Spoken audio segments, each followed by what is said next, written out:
Evening, everyone. I'm Sophie Everest. I'm a lecturer in film practice here at the University of Manchester, and I'm very happy to introduce you and to welcome you to this evening's event, Reggae and Dub-Poetry in the UK, a Northern Perspective. This event, which is also a podcast recording, is being brought to you by broadcaster, TV producer, independent filmmaker and curator Karen Gabay, as part of her current Simon Industrial Fellowship with the university's research platform, Creative Manchester. Karen's award-winning work on pop culture and music history extends across an impressive range of media forms and broadcasting platforms. As a TV producer, her credits include Sing Gospel, First Ladies of Hip Hop, Reggae Britannia, and When Bob Marley Came to Britain for the BBC, Garms, Black Culture's Influence on British Fashion for Channel 5, and the nation's favourite Motown songs for ITV, to name but a few.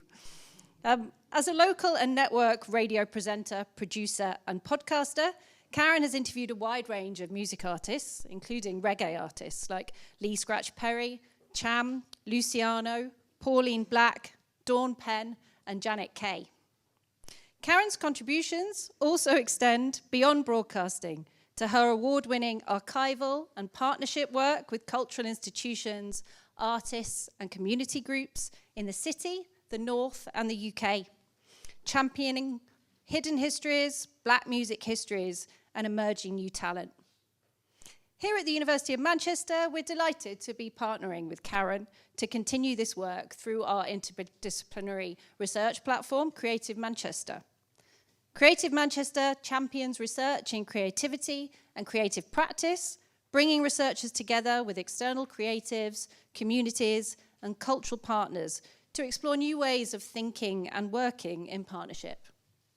Karen's current fellowship, called This Is Our Story, Reclaiming Black British Music Histories and Herstories, builds on her work in broadcasting and Manchester's black music histories in particular to develop a series of podcast conversations that aim to expand knowledge about the black musicians and DJs that have impacted popular culture in the UK, but whose contribution and impact goes under-acknowledged or often hides in plain sight. Karen's fellowship is also part of a wider collaboration with the British Pop Archive, which is a special collection of the university's John Rylands Library. Karen has been working with Roddy Hawkins in music, myself in drama and film, and Matt Bancroft, curator of the British Pop Archive, to help develop new ways of collecting and representing the contribution of black British artists to popular music and culture in this country. Before I hand over to Karen, I'd like to thank Creative Manchester for hosting this event, and particularly Anne-Marie Nunez for developing Karen's fellowship, the Manchester Museum for providing such a great and relevant cultural venue for tonight's discussion, Roddy Hawkins, who is Karen's lead partner on the fellowship but can't be here today, Matt Bancroft at the British Pop Archive, and everyone involved logistically and technically behind the scenes to make this happen. Now, there's no planned fire drill today, so if a fire alarm does go off, it's real, and we need to follow the people in the blue T-shirts and the green exit signs. I'm now delighted to hand over to Karen Gabay to introduce the reggae and dub artists she will be speaking to this evening, to shine new light on the transformational energy of their music on popular culture.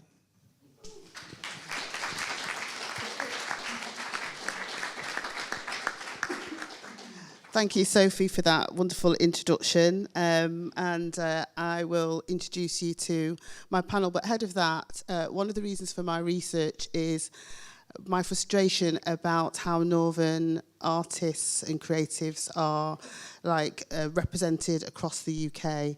They're often overlooked, and because there's not much written about people, no matter how well known they are, when it comes to including them in documentaries or research work, they're overlooked because there's not really much there.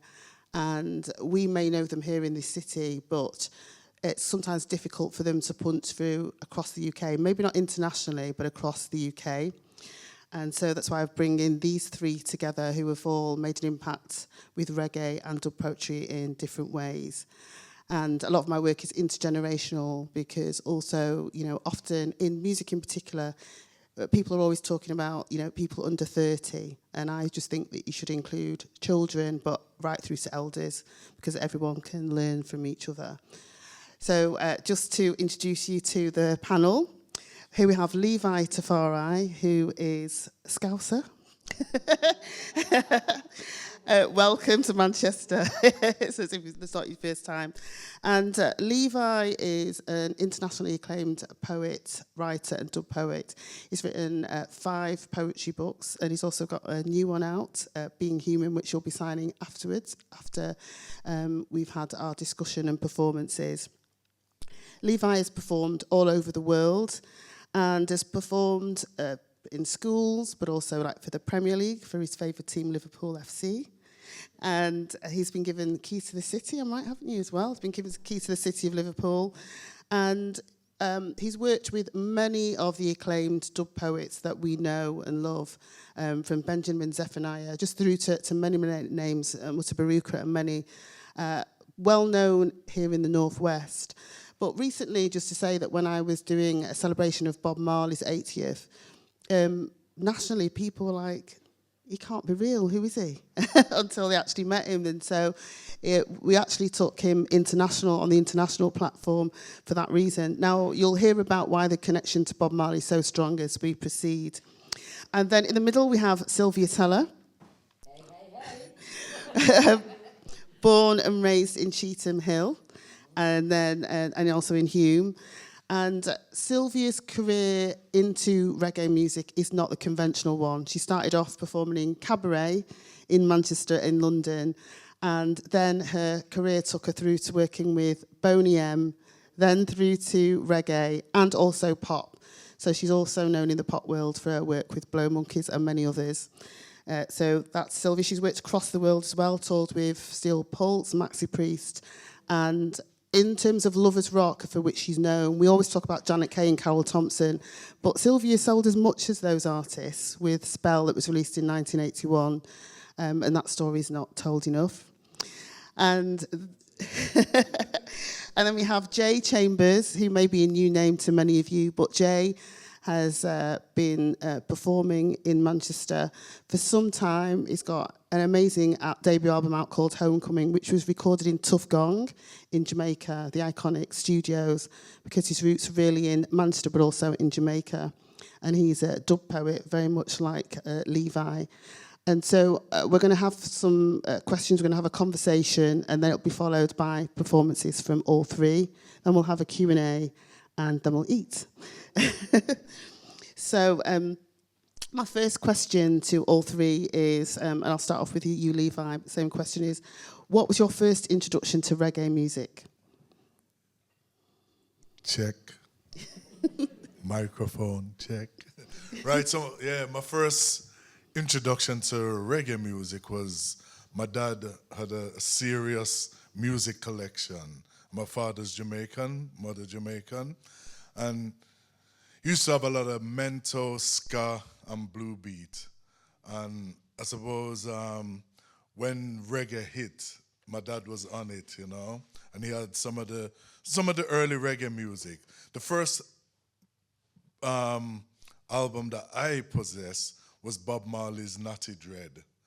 And I was just fascinated by this music. It was like, as I say, literally music to my ears. And Bob Marley was saying the type of things that I wanted to hear. Because growing up in Liverpool, and as you can tell, I haven't got a Scouse accent, I don't talk like that, because of racism in the city. So when we were growing up, we were attacked just because of the color of our skin. So I always kind of identified more with my Caribbean heritage than my British heritage. Because when people ask me, what am I, or how do I see myself, I always say that I'm tricultural. So I have an African root with a Caribbean heritage and a British experience. And I'm all of those things. And I don't want people to put me in a box so they can control I.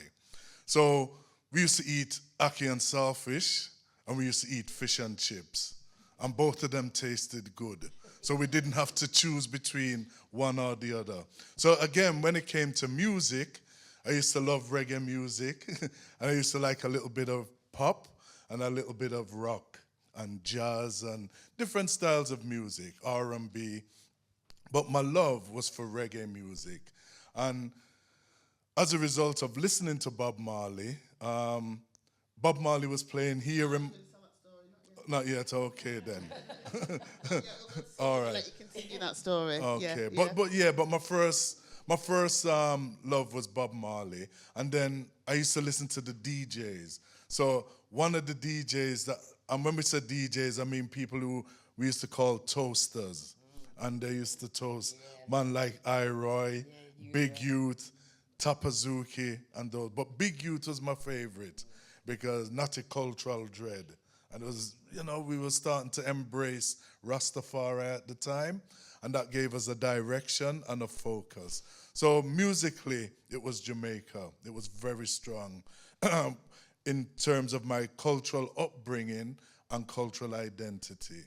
Thank you. Sylvia, what was your first introduction? Okay, right. My first introduction was, if I'm honest, right, my father used to have a shebeen. Yeah, I don't know if you know what a shebeen is. It's an after-hours club. Early hours in the morning. Right, and going back to, I want to go touch on first what you said about the say that word again. Tricultural. I love it, because that's what we were back then. We were tricultural. I lived in Cheetham Mill in Robin Hood Street next to the Robin Hood pub, and we were the only black family, but I wouldn't have felt like I was different. Right? It was the music, because my mum was playing Jim Reeves and all of that, right? And that was fine, but I couldn't identify with that, you know what I mean? But at night time now, when the shebeen was going on, because we lived upstairs and the cafe was in the middle, because my dad had one of them big Tory houses in Cheetham Mill, and then downstairs in the cellar was the shebeen. And I would listen to Blue Beat and ska, and don't go figuring out how old I am, right? But it was before reggae, right? And people like Slim Smith and all those old artists, right, with great voices. And back then, those artists were influenced by country and western, would you believe it? Right, so this is the fun thing about, I like that word, tricultural. Write it down for me, right? Because that just explains everything, right? And so, for me, my influence came through listening to that music, right? The blue beat and the ska, and it was stories that we could identify as black culture, right? Living in Cheetham Mill, Moss Side, and mixing with different, like I said. This word racism, I don't touch that because it doesn't work for me. Don't get it wrong. I know the difference when somebody is being racist, but the world is not based on racist, right? Because we are cultural. So most of the people that we grew up with, it was about their culture. Jewish people, right? Love their cakes, right? And their bread. I mean, that's what I'm talking about. Asian people, I love their rice and meat and potato, I forget what that's called, but it was lovely, right? So it was all based like that. So most of the music was influenced from culture, right? So my experience, as far as I'm concerned, I had the best of both worlds, pop, country and western, reggae, and where we are today with all kinds of music. Thank you. And Jay, how about you? So my introduction to reggae came from being a youth, actually, sitting in the back of my dad's car, hearing Steel Pulse, Bob Marley and all of that playing. And then as I got older and I wanted to kind of articulate who I am and look deeper into myself, I found that reggae music was the best music that allowed me to do that. It taught me more about culture, heritage, history, all those things that were missing from the miseducation that we get from some of the systems here as well. I found myself through the music. And Levi, to go to you, because you had a similar spark, even to Jay, because you said you heard Bob Marley, and I've done a lot of work around Bob Marley, and so many people say that it was such a spiritual experience going to see him after hearing the music. So tell us about the fact that you went to see Bob Marley, you're Liverpudlian, you're going to school, and you come to see him in Manchester. It's quite a magical story. Tell us what happened. Yeah, so just before I left school, 16 we left, was year 5 back then, yeah, in secondary school. And we had an arts teacher, and he was into Bob Dylan, and he was into conscious music. So he liked to listen. And he used to bring us, show my age now, cassette tapes, which youths don't know what they are. They don't. Coming back, though. They're coming back, yeah. Why don't they have to come back again? So he brought this cassette in, and it had Bob Dylan, and the lyrics were powerful. And then we said to him, there's another Bob that has powerful lyrics, and we brought a cassette in of Bob Marley, and he loved it. And then 1976, June of that year, Bob Marley was playing in Belleville in Manchester. Bellevue. I'm from Liverpool, you know. So Bellevue in Manchester. And my birthday was coming up, and my parents said, what do you want for your birthday? So I said, tickets to see Bob Marley. And they said, Bob Marley playing in Manchester? Yes. So anyway, went to school, said to Ibrahim Thompson, Bob Marley's playing in Manchester. If we get enough people together, can we go and see Bob Marley? And he said, well, if you can fill a coach, he will take us to see Bob Marley. And it was a Sunday. And it was a Sunday as well, the gig. It was the 27th of June, 1976. And how much were the tickets? And the ticket was 50 pence. Can you imagine? 50 pence to see Bob Marley. But back then, with 50 pence, you could buy a house, go on holiday, buy fish and chips. You know what I mean? 50 pence was a lot of money back then. So anyway, within half an hour, the coach was full. We had enough people who wanted to see Bob Marley. And we went, on the Sunday. We met outside the school, and we made the journey up the M62 to Bellevue, Bob Marley, live and direct. King's Hall, wasn't it? That's right. And I still have the tickets at home, you know. I still have the tickets, man. And what is interesting, people say they have a life-changing experience. And for I, personally, it was a life-changing experience. Because from then, I embraced Rastafari, and it's just been forward ever, backward never. Do you know what I mean? And I've just been on that journey of moving forward and influenced my thinking, you know, the way I treat people. Because Bob Marley was a man of peace. And what was nice about Bob is that tricultural thing, that he had two heritages, black and white. And he didn't favor one or the other, embraced both. But because of our experience on the black side, he spoke up for black people. Because of our situation and our condition on the planet, which in effect hasn't changed. It's just shifted. People keep telling me things have changed, but things haven't changed. They've just shifted. And we have to keep moving with that shift. And we have to be alert. Because Bob Marley said, we have to be alert 24/7 because wickedness doesn't rest. So we have to be alert 24/7, which is why I'm sure the three of us write. You know, we have to keep the fires burning. So that was my experience of going to see Bob. And as a result of that, I started DJing on a sound system, hence the Shabeen. And we used to go and we were like newscasters. We were just documenting and expressing what was happening in our vicinity with the police and skinheads. And you couldn't even go into the city center because you enter into the city center, what are you doing here? Like it's apartheid. And the thing is, Britain was built. Liverpool has the oldest continual black community in Europe. Not just in Britain, in Europe. 1710. And that's not a time on a digital watch. That's a year. Older than the Irish. And the Irish only arrived in Liverpool in 1849 with the potato famine. The oldest Chinese community in Europe. The Chinese didn't arrive until 1895 and populated Liverpool from 1895 to 1905. So African people have been in Liverpool 200 years before the Irish and 150 years before the Chinese. But 15th century. we don't get no recognition. Yeah, and can I just...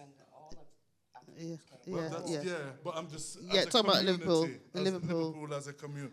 Because Henry VIII had African Ghanaian musicians in his court. Yeah, John Bland, Don Blanc, the trumpeter. the trumpeter. Yeah. You know, so. But can I just say a really important point when I discovered about Levi's story and his art teacher who I've spoken to, there was a real wealth of art teachers in the 70s who brought music into the school for children. So they didn't just talk to them about art. Levi's teacher was an artist, and Obama and Maya Angelou's bought his work. There was a teacher who took Bob Marley into the school in Peckham. He documented graffiti and Bob Dylan. So it also really shows you, like, from reggae music, there was also, those teachers weren't afraid to bring it into the school. And his teacher was a white guy turned Muslim, but he said he understood how the youth were disaffected and knew that reggae music was a really important vessel after they spoke to him. So it's just a really kind of important point, sometimes taking things forward, what caused the change and what can cause change. I think it's quite an important thing to add. That was Levi's view into... I want to say something about Bob Marley. Yes. I really do, because like you... Microphone. Sorry. Like you, he was an influence to me. I was discovered by Bonnie M, right, in Gulliver's Club, yeah?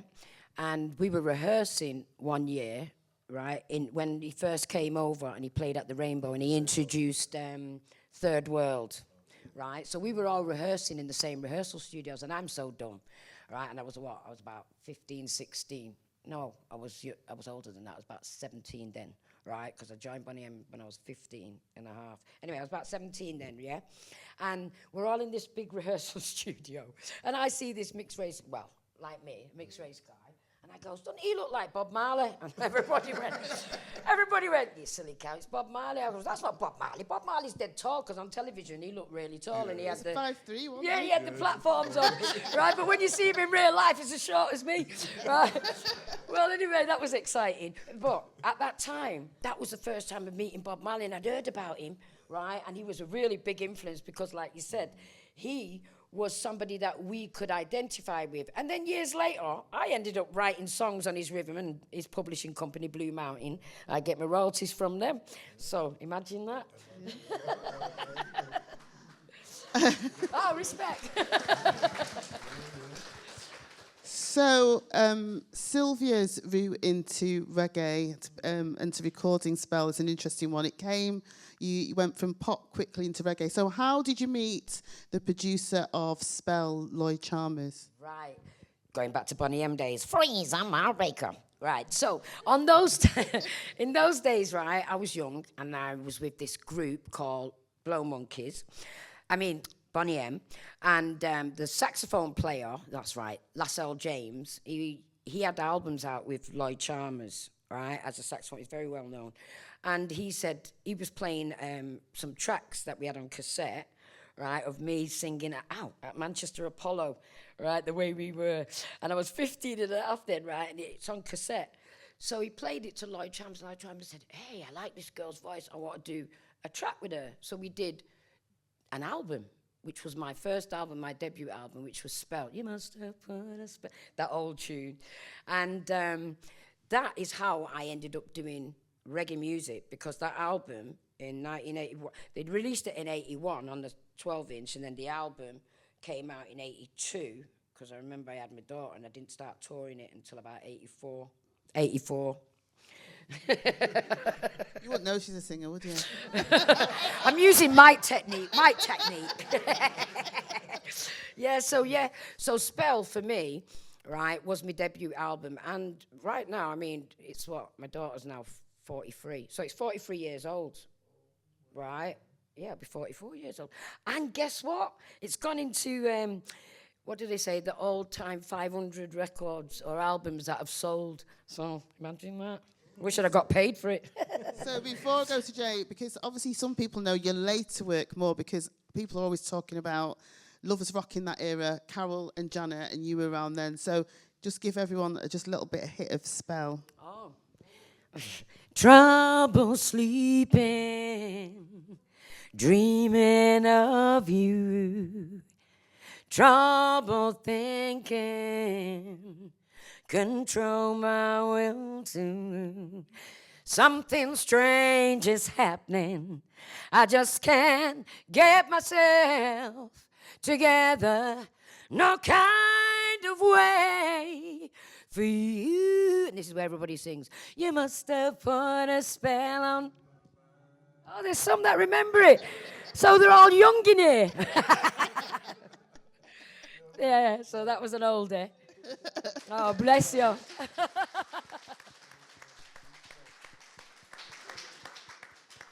So Jay, you are an old school head. So in terms of that era of reggae music, it was like inspiring and informing. How did it connect with you? Because you write poetry and you write dub. So how did that era connect with you? I think it was piecing together the complicated puzzle, I guess, of getting into music via hip-hop, conscious hip-hop, and then understanding where that role of the MC come from, obviously tracing it back to toasting, then tracing it back to Western Africa, looking at the role of the griot. And it was looking at that, and through that venture of music, I found reggae music as the vessel for where I want to speak and what I want to say. So when I came across you, I was really surprised, I have to say, that you're actually into dub poetry. Dub is huge, but dub poetry we still think of as, you know, Levi Testified, Jean Binta Breeze, Linton Kwesi Johnson, Benjamin Sephonite, yeah, Mutta Baruka, and Michael Smith, and you're aware of Michael Smith as well. So what was it about that, you know, because there's always a debate about that use of language. What was it that worked for you? For me, like as an art form, I felt poetry as poetry in the traditional sense as a colonial space. It felt like I had to conform, I had to adhere to prose and rules. And when I was performing poetry, I felt that, yeah, like I had to adhere to a set of cultural norms and a set of principality when I was delivering. Whereas with dub poetry, it was about the feel. Whilst forms do exist within it, it was about the feel, and it was about the getting the information to the community, and that was always the purpose. It was about the heart and the intention of what I was saying, not necessarily the style of it, and I really enjoyed that. I also liked the freedom that people would play within that. Like if I look at, say, Linton Kwesi Johnson's England is a Bitch, like there is not another piece of poetry at that time that's as rebellious and that articulates that feeling as well as that. But then I would go and look at Benjamin Zephaniah's early work, and there's pieces where he's talking about literally being naked as the concept of stripping himself down as a human being. And it's like, it's a really experimental place where you can say what's on your mind, and I just felt that that was a fit for me. And Levi, you know, growing up at that time, you know, how powerful was the words of like Michael Smith and Linton Kwesi Johnson, who were kind of, you know, they had record deals as well, didn't they? So it wasn't just touring a circuit or writing books. You could buy an album, you could see them perform, and they performed in schools as well as, you know, theatres and music venues. Yeah. Well, I started, like I said, I started on the sound system. And I suppose the difference between the reggae DJs and dub poets is that the reggae DJs took an instrumental version of a popular reggae song and put their lyrical interpretation on top of that music. But what the dub poets did was they created the music within the words without any physical music. So when I used to DJ, I was about to leave school and stuff, and I went to college when I was 18 to study classical French cuisine.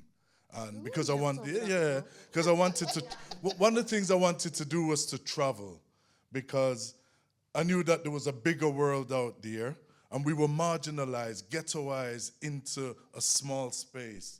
And I knew that internationally, the majority of the planet was populated by people of a dark hue, yeah? So places like Australia, America, Canada, New Zealand. Before Europeans arrived, it was dark-skinned people. And that's where the richness of life is. Because if you look in Africa, for instance, and you look at the creatures, the tallest animal comes from Africa. The largest land animal comes from Africa. The fastest animal comes, the most ferocious. Africa has it all. All things bright and beautiful, all creatures great and small is Africa. You know what I mean? So there was a bigger world. So I wanted to travel, and I thought the best way, if you wanted to go somewhere and live, is to cook. Because people have to eat no matter where you are. So I went and I thought I'd study classical French cuisine, passed out with a distinction, became a cordon bleu chef. Yeah, all right. and used to, before all of the celebrities, used to cook for minor royals like Princess Alexandra when they came to Liverpool, certain ambassadors from different countries, from Switzerland, from, wherever. And it was a 70s menu. It was kind of late 70s, early 80s, beef Wellington. So when I was at stuff like that, you know what I mean? Prawn cocktail and, you know what I mean? Them kind of style. No ackee and saltfish, no fried dumpling. But anyway, so when I was at college, because I couldn't DJ on the sound system, because we had to write essays and do assignments, I used to write my ideas down, and they took the shape of poetry. And I remember being in the house one evening, and Linton Kwesi Johnson come on the telly, and I was like to my wife, Carol, he's doing what I'm doing. Because Linton, son is letter, they kick him in seed, and it started to bleed, yeah? So I was like, wow. And a good friend of mine, Carly Montoot, who's from Liverpool but lived in Manchester, she introduced me to the Liverpool Late Writers Workshop. And the Writers Workshop, I didn't want to go at first. It took me about 18 months for her to convince me to go to this workshop. Because when I first started writing, and I kind of come out as a writer, people used to think I was weird. People thought I was gay, and people had all these notions, because black man don't write poetry. And Langston Hughes, the Lost Poets, and all of these writers, Maya Angelou, who I've been fortunate to work with on many occasions, was writing poetry. So I kind of felt isolated. So when I saw Linton, it elevated my spirit. And I went and I joined the Writers' Workshop and started. The first performance I ever did was televised on the BBC. And I went to do a sound check, and there was a producer there from a program called Second Chance to Learn. And when he heard my poem, he said, I've got a film crew downstairs, can I bring them up and film it? Filmed the sound check, came back to the gig that evening, filmed the gig. 2 weeks later, it was on BBC Two, and I haven't stopped working since. Do you know what I mean? So I knew that, and I've been able to work with my good friend Benjamin, who's, not even the great Benjamin Zephaniah. We toured Europe. We've done many tours of Britain. In fact, when the Sun newspaper tried to disgrace Benjamin by using the headline, would you make this poet teach your daughter? And we know the emphasis on daughter. Not your child, but daughter. So we know what they were dealing with. And it didn't wash, and we invited him to Liverpool to do a residency. And it was through the same Africa Arts Collective and Source Books that we invited Benjamin. And Benjamin came to Liverpool, and the residency was only supposed to be for 1 year. And he loved it that much, Benjamin stayed for 2 years to do the residency and kept in touch with I in Liverpool. And so we became good friends, and we used to go out and perform. We used to come to Manchester, do performances. And then as I got, sorry? Well, that's right, for Suwandi at the back there. Good right to that. Honor and respect, yeah. And so we started touring, and I met people like Jean Binta Breeze, I was invited to Jamaica, went and performed in Jamaica, met Akua Nora, Muta Baruka, Cherry Natural, Lily Allen, all of these different poets. And that empowered me. And so my poetry, I started to experiment with different styles. And that kind of broadened my horizons. And I went to Germany. The first time I went to Germany, the second gig I done, I got offered a publishing deal by a German publisher, Michael Schrin, and they published Liverpool Experience. And my poetry back then was really heavy and political. And I used to do support for people like Elvis Costello, for people like Paul Weller of the Style Council. Yeah. We supported Aswad, and I got a band together. And we was just out there performing. We'd go to Europe, and we'd perform in Germany, France, Holland, various places. And it was very empowering. So, but my favorite, the person that revolutionized my poetry was Mikey Smith. And when Michael Smith came to Britain, and he did a program for the BBC upon Westminster Bridge. Yeah, he did Brixton to Barbados and then upon Westminster Bridge, yeah. And that just changed my outlook. He was from Jamaica. Yeah. And he actually got stoned to death. Yeah. Not by smoking, but actually stoned to death. Because Jamaicans take politics seriously. And Mikey was chanting against the opposition. And there's a place in Jamaica called Stony Hill, and he was there cussing the opposition, and somebody stoned him to death. What a way to die. Yeah. Biblical, you know? Yeah, and I discovered, so I didn't know, I knew about Linton Kwesi Johnson, but I was going through the BBC archives and came across this programme that had never been digitised, and it had Michael Smith on it, and Linton Kwesi Johnson, and CLR James. So it comes out recently. Yeah. And I always thought that the poetry that Linton was doing was his own, but some of it was Mike, and he'd carried on doing it in honour of Michael Smith. That's right. And then I found out that he'd been stoned to death. So I actually went to Arena, it was an Arena programme, and realised it had never been screened since it was broadcast in 82. And luckily, the producers of Arena and all the team were still around. It's about 10 years ago. So they allowed us to have it digitised, and we were able to show it again.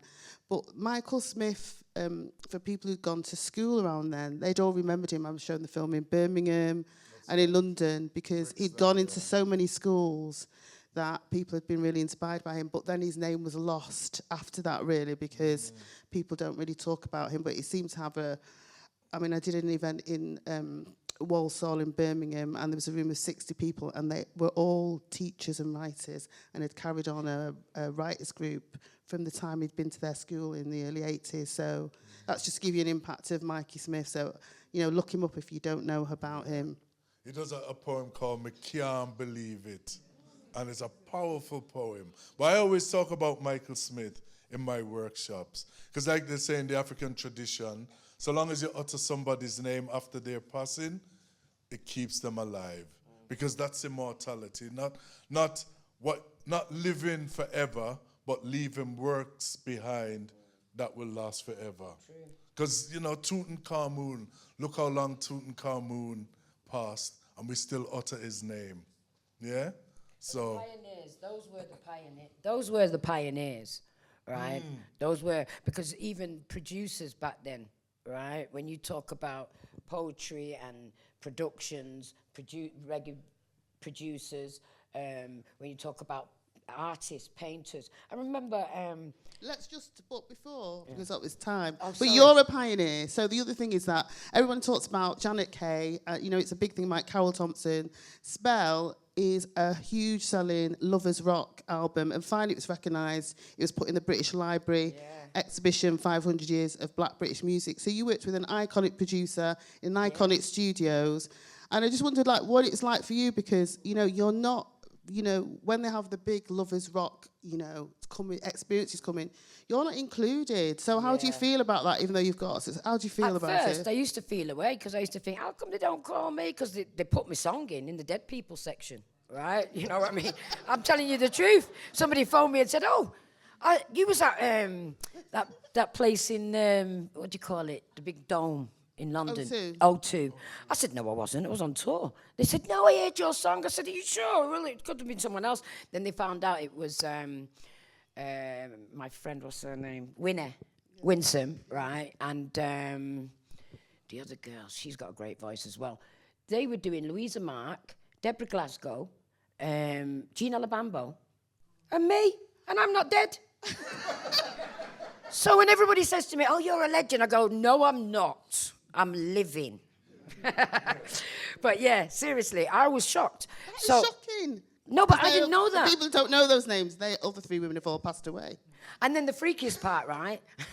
Fellow musicians phoned me up, and this was last year, and they said, "Why don't you ever want to do the Lovers Rock, Giants of Lovers Rock?" I goes, "What are you talking about, why I don't want to do it? Nobody ever asks me."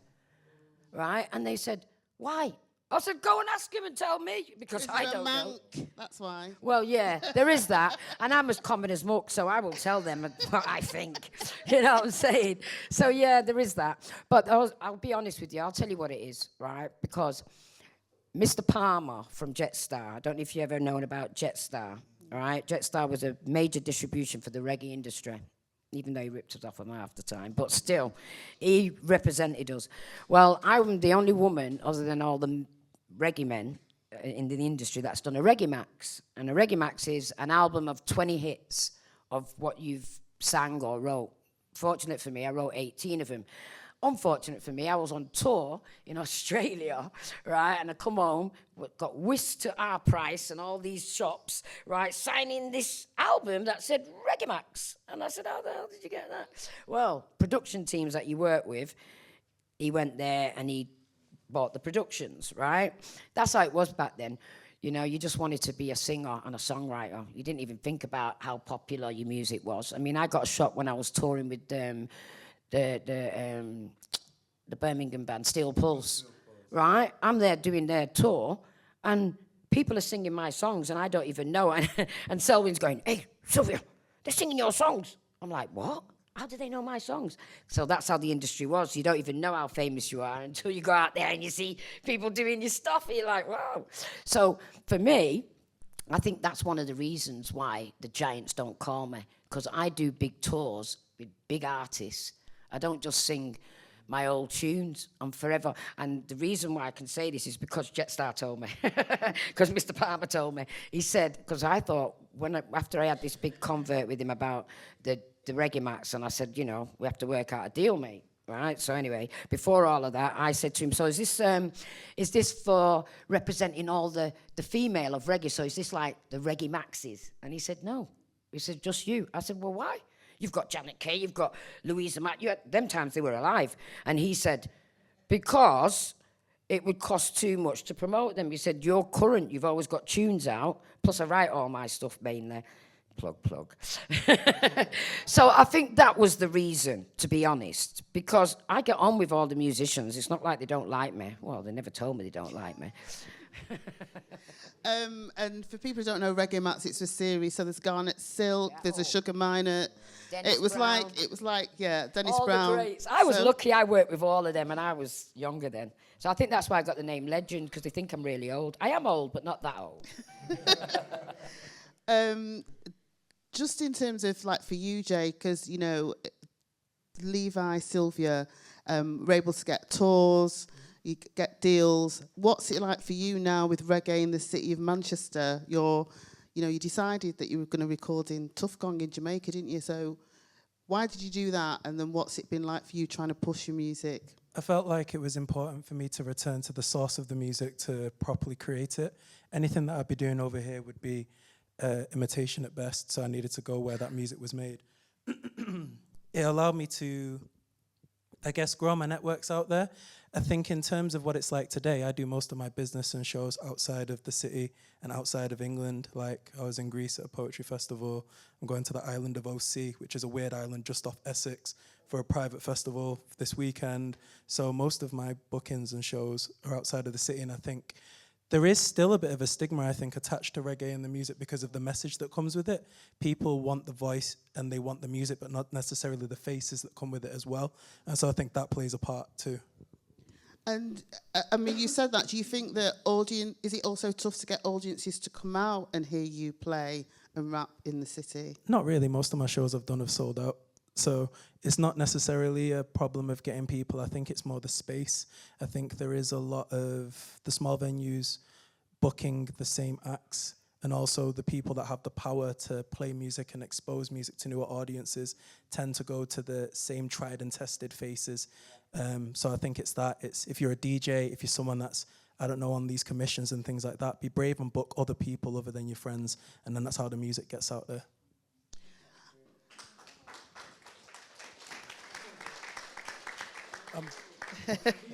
I know, yeah. We could say a lot more. Do you think, Levi and Sylvia, did you have your careers in what was the golden era of reggae music? Just because when you look back at charts, I know the charts are changing, but even in the 90s, reggae dominated the charts. People think it was dance, but it's actually reggae.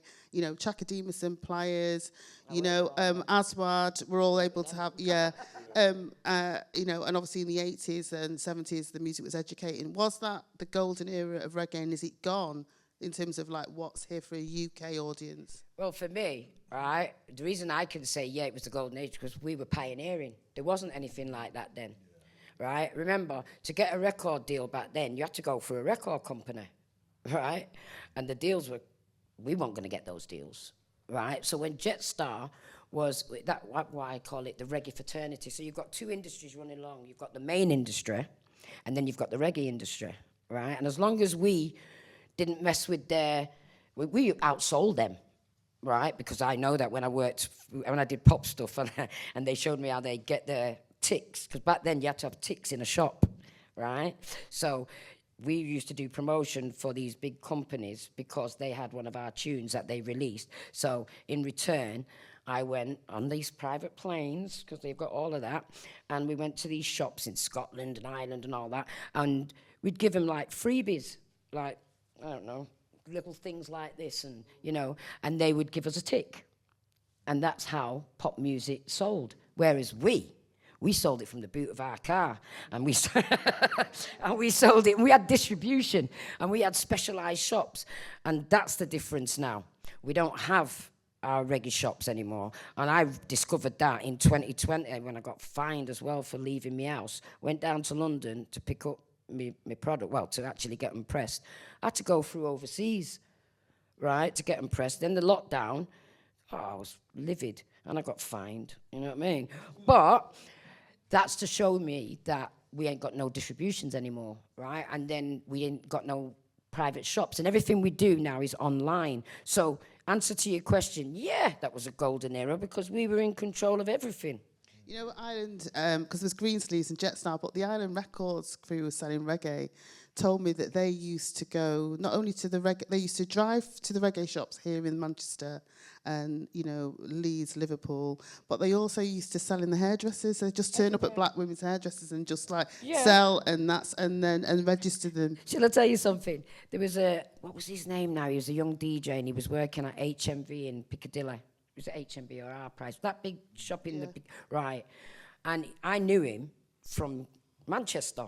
So he had my number. So he goes, hey, you know your tune, Special Way, right? You've got to let me get some. I said, come down to Jetstar then. So I gave him a load of tracks, right? And he's the one who got it in our price in HMV. Because I'm an independent. I've been an independent since I was 23. So if you don't get any music out, it's because I haven't got enough money to put them out. What do you think, Levi? What for you was the golden era when you came up? Yeah, I would agree with Sylvia, definitely, because reggae kept reinventing itself, and on both sides of the Atlantic, the Caribbean, you had roots, steppers, you had dub, then you had lovers rock, and then there was a kind of like commercial style of reggae, and then you had the DJs, and then from there it moved to dancehall, so it was popular, and like you said, it was fresh and it was new, and it wasn't imitating anything. It just produced itself. And it was worldwide. Exactly. Because you had Bonnie M. I was working with them from 1977. I didn't even know they were reggae. I remember when I was performing in Gulliver's, right? And I saw Bonnie M, Brotherhood of Man, didn't know who they were. Who else? Who was there? Smokey Robinson and Hot Chocolate. Well, I knew Hot Chocolate and I knew Smokey Robinson, even though I was like, Smokey Robinson, you know what I mean? Like, and he turned around and he looked at my equipment. He goes, look at that equipment, it's dead old. We had the best equipment back then, you know, Hammond.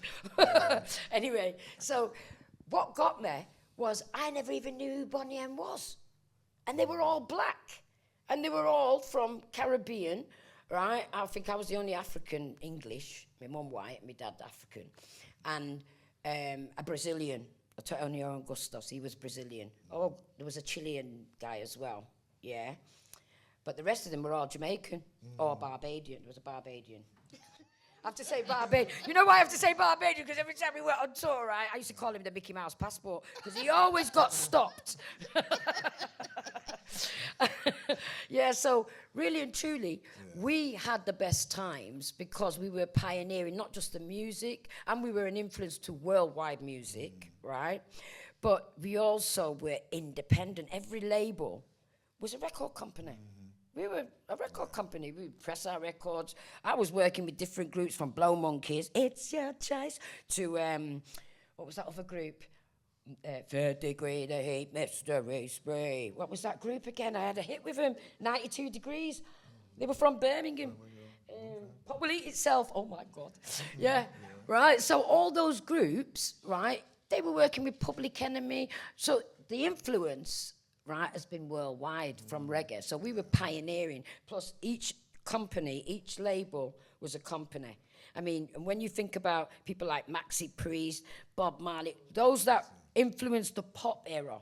I mean, even myself, I was shocked when I used to get people ask me, oh, you have to sing, did you sing that tune? Or did you sing? And I'm thinking, yeah, well, I didn't know they knew that. You know what I mean? Well, around the world, there are reggae festivals everywhere. Oh, that's the truth. Different countries, isn't it? Reggae on the River. Oh, trust me. And I remember I was being interviewed one time by a journalist in Blackpool. And I remember after the interview, she said to me, I forgot to ask you, Levi, about Bob Marley, if you like Bob Marley. And I said, yeah, man, yeah, definitely. So she said she went to Brazil exploring. And she said she was part of a big group. And they went deep into the rainforest. And she said the guide said to them, to the group, that we're going to stop soon and get some refreshments. And she said they went and they were going through thick whatever. And then they came to this clearing. And as they were approaching the clearing, she could hear jamming. And she said she thought she was hallucinating because it was hot. And, you know, they'd been trekking for... And she said when they got there was this little shack with this guy, indigenous man, selling drinks and biscuits. And he was playing Bob Marley's Legend album. Jamming, One Love. And they said she said she couldn't believe it. And that's how popular reggae music was. And also, and also to say, because we're going to have to wrap, but also to say one thing that why Bob Marley, I think, is talked about so much was that he worked with British musicians. He tried out his music on British people that he knew, and he stayed all around the UK. And that's...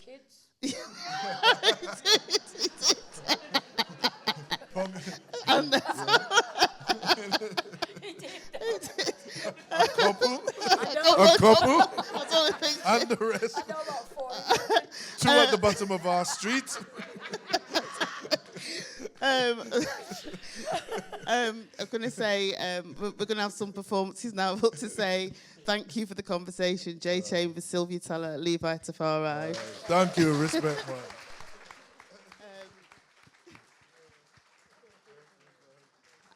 As I say with these conversations, we only scratch the surface, and that's why I have to cut the conversation short, because we'll be here for a long time. Make it a part 1. We've got a part 2 in about 4 weeks. We're going to have some performances now. Levi's going to perform 2 poems, followed by Jay, and then we'll have a Q&A, and then Sylvia will perform after the Q&A. So Levi, Melanin, yeah, Melanin and Spirit Dancer. Spirit Dancer, okay then. Right, so, yeah, so traditionally with the dub poetry, it's very rhythmic. And I suppose, it's best if I stand up here or come down on the, yeah? Where I am? Okay. All right. Okay. So, yeah, so usually it's very rhythmic. But then, I suppose some things come across without the heavy dub rhythm. So this particular poem is called Melanin, and everybody now knows what melanin is. And a quick story, I was standing in a post office many, many years ago, and I stand in front of a young white woman and a little girl. The little girl must have been about 4 or 5, and she turned around and she smiled at me and waved, and then she said to her mom, "Mom, why is that man's face brown?" And the mother ragged her, "Don't say that." And I said, "Well, she's just asking," I said to the mom, "She's just asking a question." I said, "Answer her." She said, "I don't know what to say." I said, "Well, tell her about melanin." And she says, "What's that?" So I thought, I have to write the poem. So here's the poem. Melanin, I love you. You mean so much to me.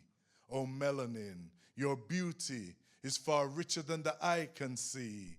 My melanin embraces me from my head down to my toes. Oh, I would never forsake you. This I want you to know. You lie with me when I sleep at night. You guide me through the day. You take me to a higher heights. I love to watch you play. I often face verbal abuse when you're out with me. Some people haven't got my melanin, so they show their jealousy. But no matter what they say or do, it won't stop me from loving you, my melanin. Precious melanin, the pigmentation of my skin.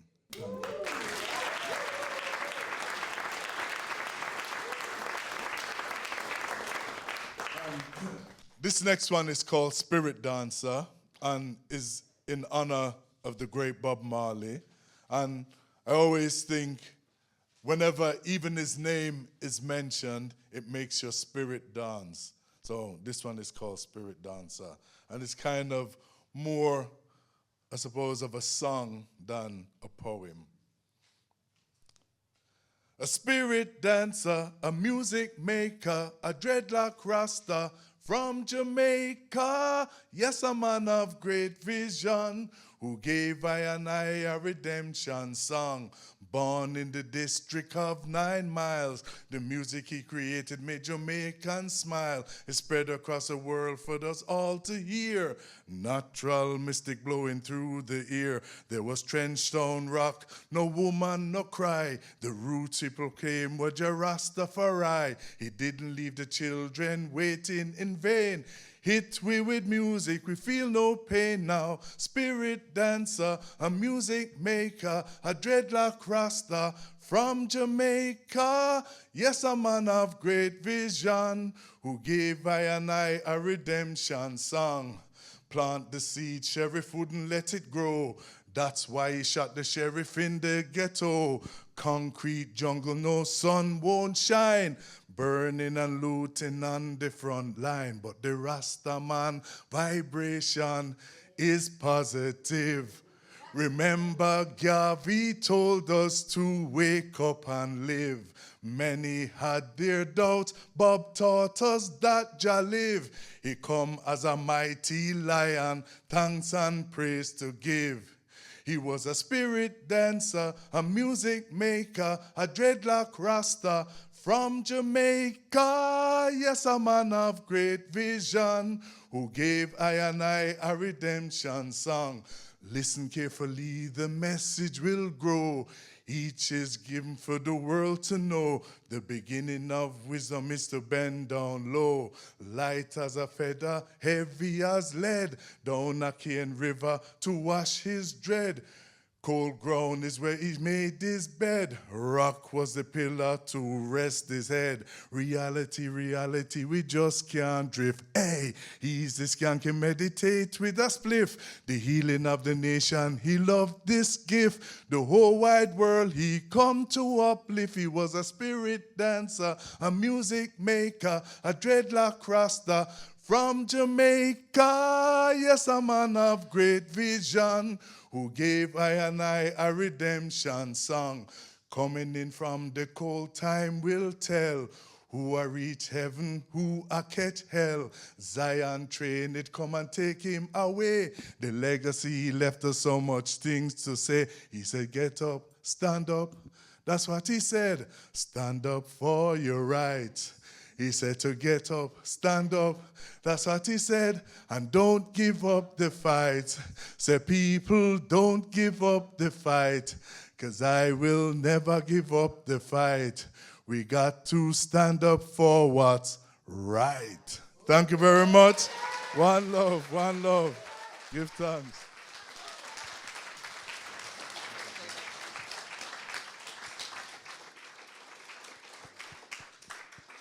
And now we're going to hear from Jay, who's going to perform his new single that drops 2 days ago.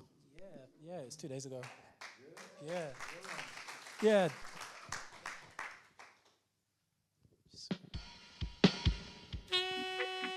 What's good? So this is Dub-Poetry, produced by Natural High. My name's J.Chambers. Big up to Karen and Creative Manchester for putting on this event. It's been great reasoning with you all. Let's go. Yo, tump the rhythm a little bit more for me. Respect it, it's reggae.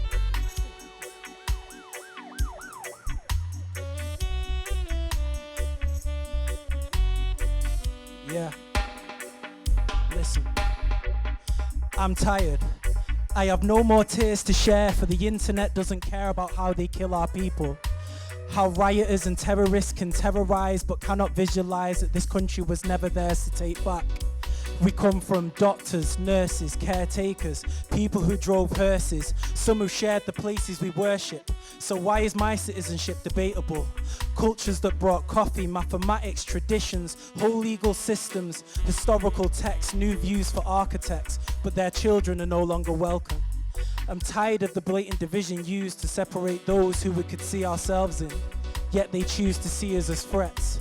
I'm tired of our leadership lying about genocide and the profit margins made from missiles and bombs blowing up children. I'm tired of our leadership saying love music and hate racism without facing legislative change needed. Isn't this the same slogan era we thought that we heeded? In 2020, 8 minutes and 46 seconds brought us a reckoning unlike we've ever seen before. 2025, we're knocking on the same door, but nobody wants to hear the need for change. Growth in the far right is a plight that seems stupid and strange, but Trump and Farage don't feel the same. This isn't fixed through education, because how do you teach humanity? This is about value, the type that's seeded in the roots of our families. I believe that change can and will come once we let it. Give thanks.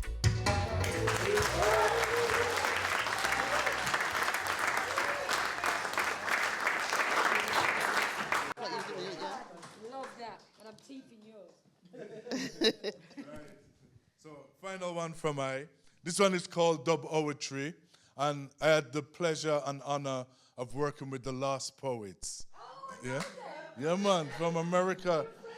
Like the Lost Poets said, they were rapping while others were napping, because they were the godfathers of rap. And in honor of the Lost Poets, I wanted to do something dub-wise. So they had a thing called jazz-poetry. So they dropped the P from poetry because it was more oral. So I did the same with dub-poetry, dropped the P from poetry and called it dub-poetry. And it was blessed by Jalal and Suleiman. So I feel good. So this is an honor of all the poets and the singers and players of instruments. Dub, dub, dub, Dub-Poetry is poetry given to you in a this style. The style come to set you free from political captivity that keeps you down in poverty, that controls you mentally. But mentally we should be free. That's why I chant my poetry to reach the world spiritually, universally, and nationally. No, universally means everybody. I don't partial in a which country. It could be far across the sea. From the distance you'll hear dub poetry. In the 60s we heard jazz poetry from the lost poets, black revolutionaries who chanted for their liberty. I can relate to that with dub poetry. Dub poetry or jazz poetry. We might be living in different countries, but the struggle is the same wherever we may be. Words, sound, and power come to set we free. I said to set we free. Dub poetry is not in a dictionary. No, it's in a different category. It's something that comes heartically, inspired by the Almighty. So get to know dub poetry. Make it part of your vocabulary. Then listen to the rhythm carefully. We got rhythms, we got sounds, vibrations from all around. We got scales and we got notes. Yes, we've got those endless quotes. We got rhythm, we got sounds, vibrations from all around. We got scales and we got notes. Yes, we've got those endless quotes. Dub poetry is poetry that come to set the whole world free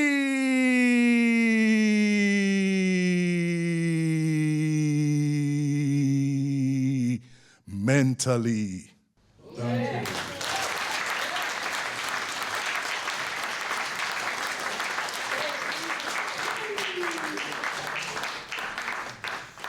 So thank you to Levi. Have we got any questions from the audience? Raise your hand if you've got a question. Oh, come on. No? So, no? Okay. Go There we go. Go on, be brave. Got a microphone. Hello. Hi. Thank you for your talk. It's very informative as well to myself as a musician and somebody as well who is of Jamaican heritage.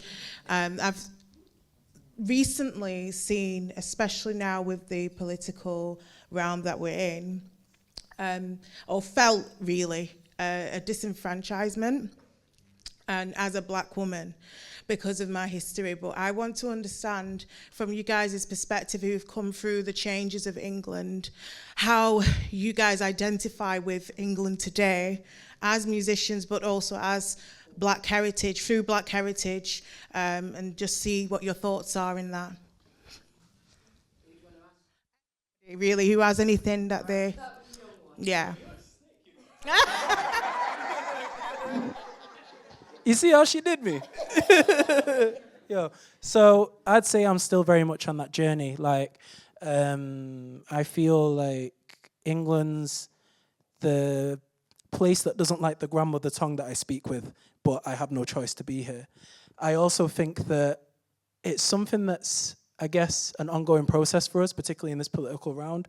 I think what helps is writing on it, particularly with your perspective, your lived experience. Your voice is very much needed in the conversation. And I think the more that you do that and the more that we feed, we can figure out the answer together as a community. I like that.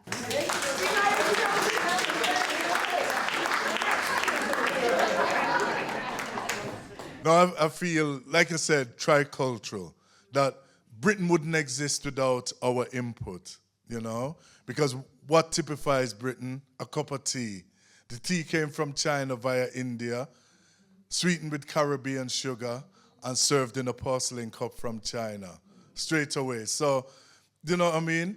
So, in terms of us being here, we have contributed immensely to British society. And the music and everything, the music wouldn't be as diverse and as popular as it is. You look at the Notting Hill Carnival, you know, the biggest carnival in Europe, over 1 million people over 3 days. So for I know where I stand, and I know where I'm going. And if people can't handle it, that's their blues. Because I'm not going to let them sway me off my journey because of their insecurities and their lack of knowledge of self. You know? Because like I said, we've been here a long time.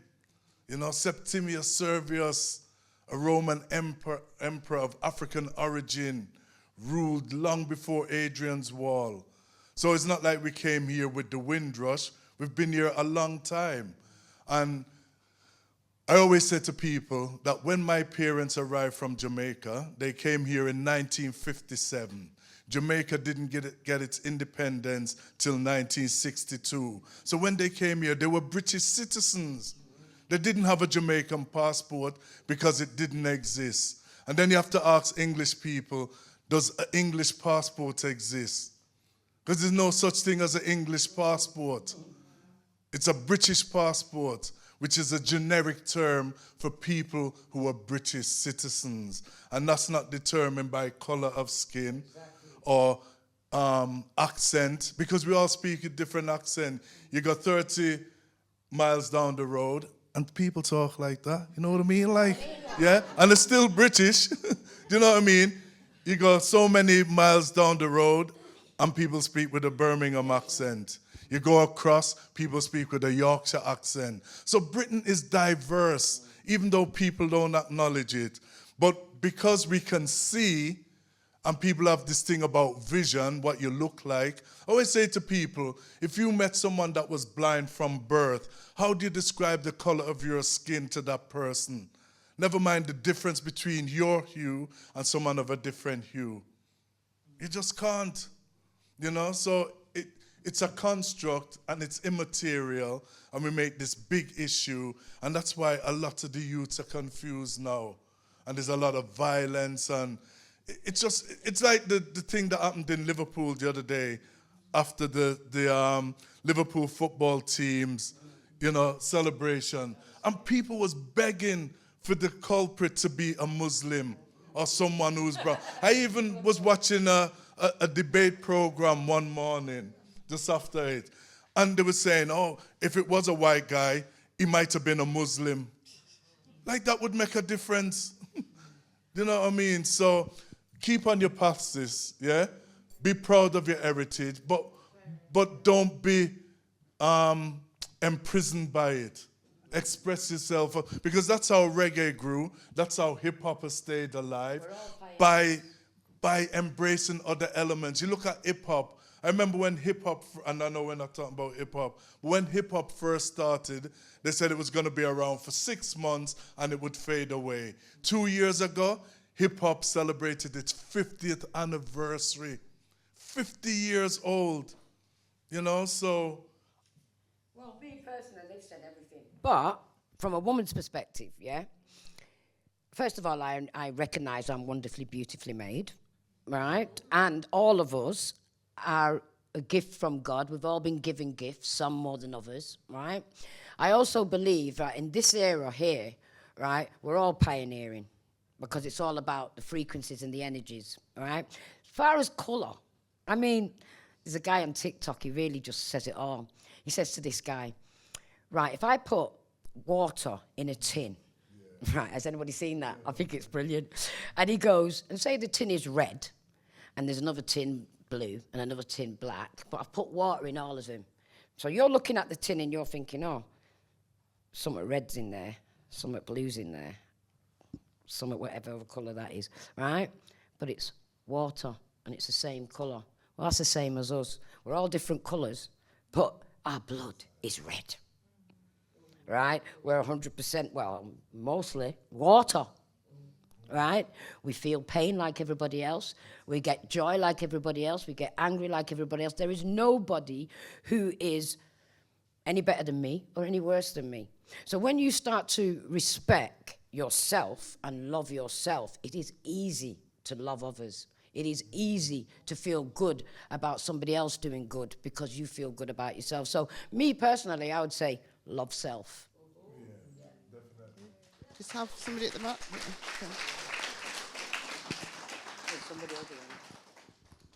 Okay, thank you.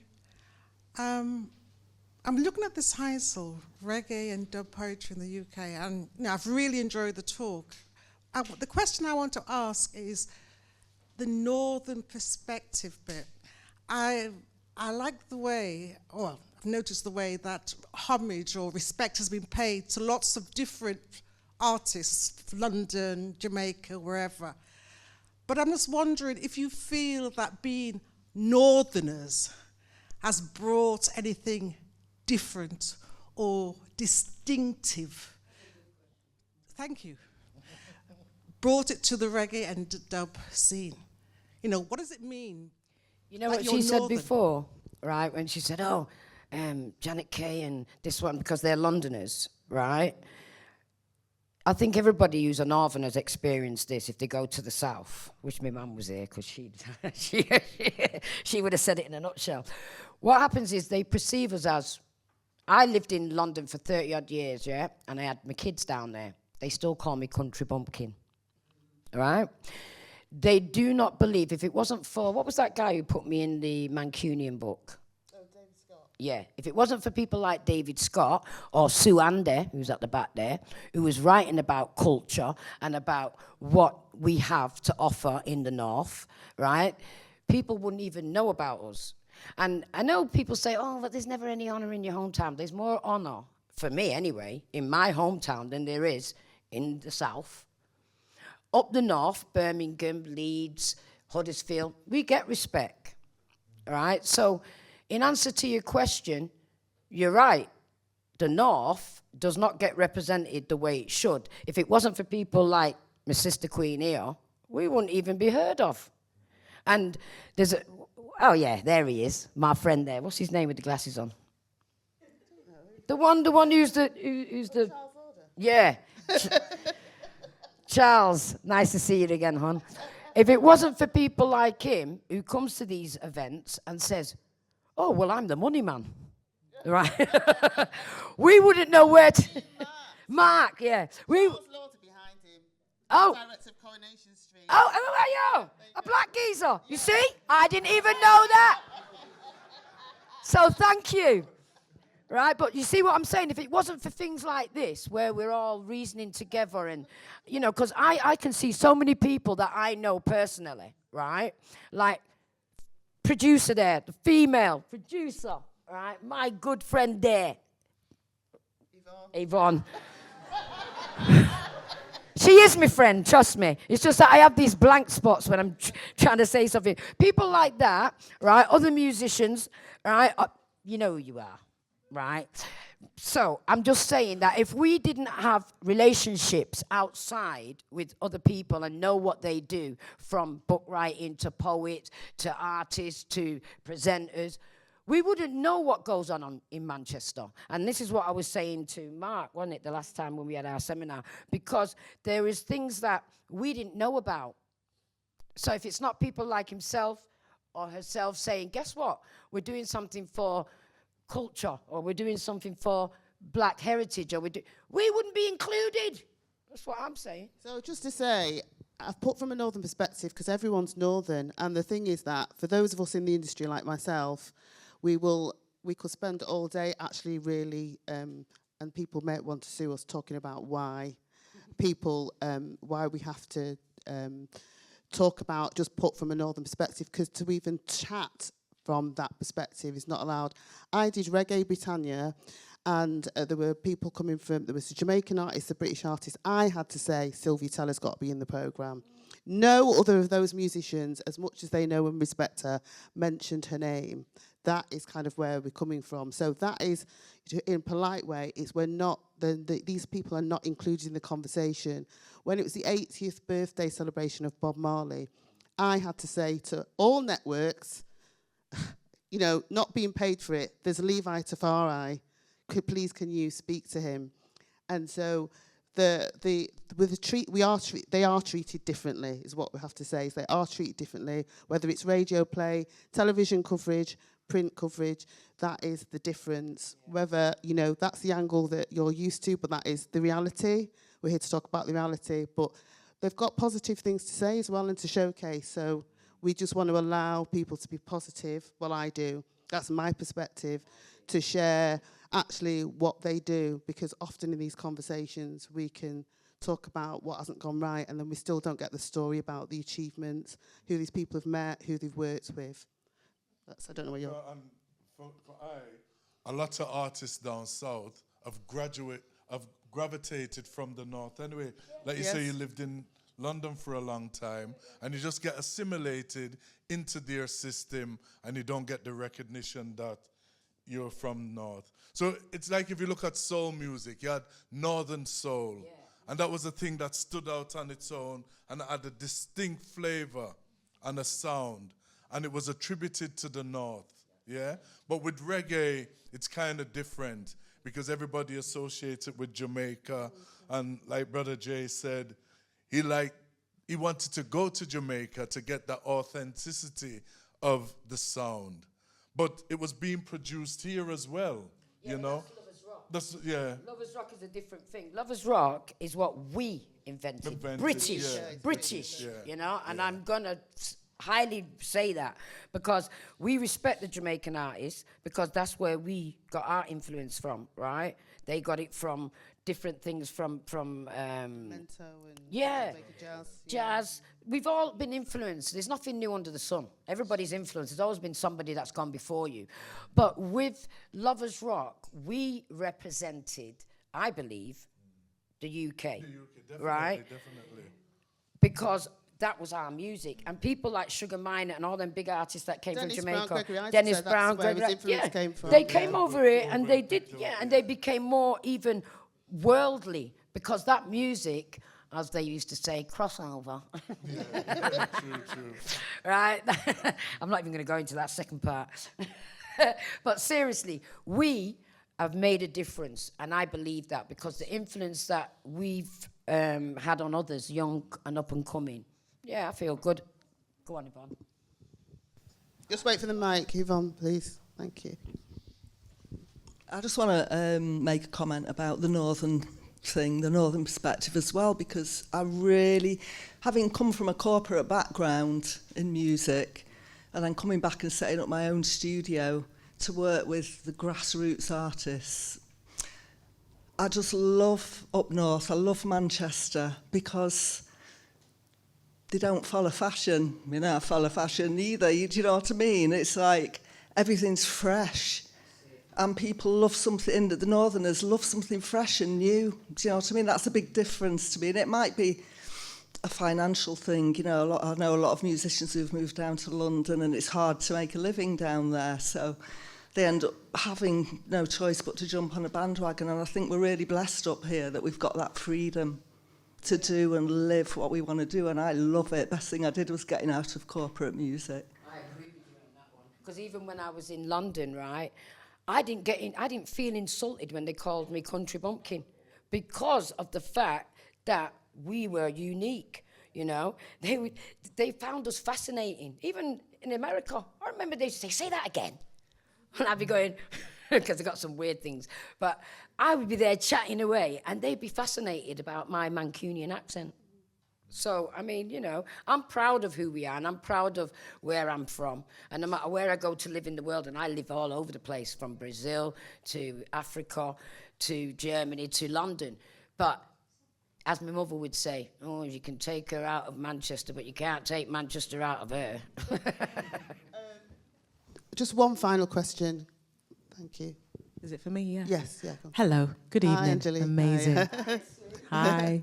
So I've been doing youth work in the city for over 20 years, and you talk about reggae and dub poetry, the northern perspective. In Manchester, clearly, you know, Manchester's got a long history of making brilliant music, as you've just alluded to. I think what I'm trying to get at is how do we continue the legacy piece? So you've spoken about the heritage and the rich culture of reggae and dub poetry, but our young people today, in 2025, with the fastest growing population, youth population in the country, I believe, how do we continue to expose our young people to the power and the richness and the vibration of reggae and dub poetry? I think firstly it's having more of us in these rooms. I feel that a lot of the deciding power, particularly within youth music within the city, doesn't look or sound like us. So it's going to be approached from a different perspective. This isn't a race thing, it's a cultural thing. There is a cultural nuance that we overstand exists within reggae because we've grown up around it. It's something that you can't necessarily teach. And so I believe that having more of the community present in those conversations solves that. I also think then the tastemakers and the DJs at a community level as well need to champion the music more. Reggae exists outside of the home, but you don't necessarily hear it on the radio waves, or if you do, it's the dancehall side, it's not the root side, the conscious side that teaches a lot of us Black Brits like about ourselves. We learn about history, we learn about our hair, our culture, and all of that through the music. And I think it needs to be presented at a community level and at a higher level as well. And then finally, I would say the classroom, the curriculums. If you go to like a music school, a lot of the curriculums are not inclusive. They don't talk about the music, or if they do, it's via a colonial lens. So again, it's asking institutions, what are we really doing here? If you're talking about Black music, are you talking about it with a Black lens, or are you viewing it through your whiteness? That's real. Yeah. I think that answers that one. Yeah, very well. No more needs to be said. Yeah. No, you said everything. He said everything. So thank you, everyone. Just to say that Levi will be signing books after Sylvia sings. It's his new one. Urmston Books will be selling, and then Levi will be also there selling and signing books. And just in a few minutes, we'll be going to the other side to eat. But on a note to say thank you to everyone for listening to the conversation. And Sylvia Tella is now going to sing a cappella, I think the tune that you all want to hear.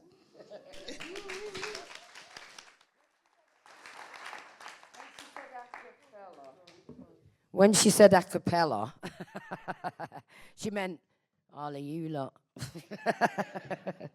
Right. Okay.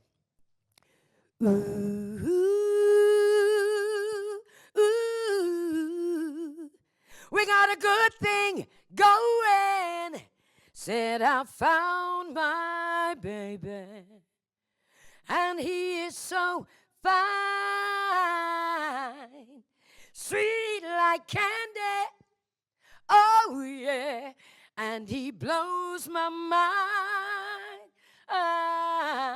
Hey, hey.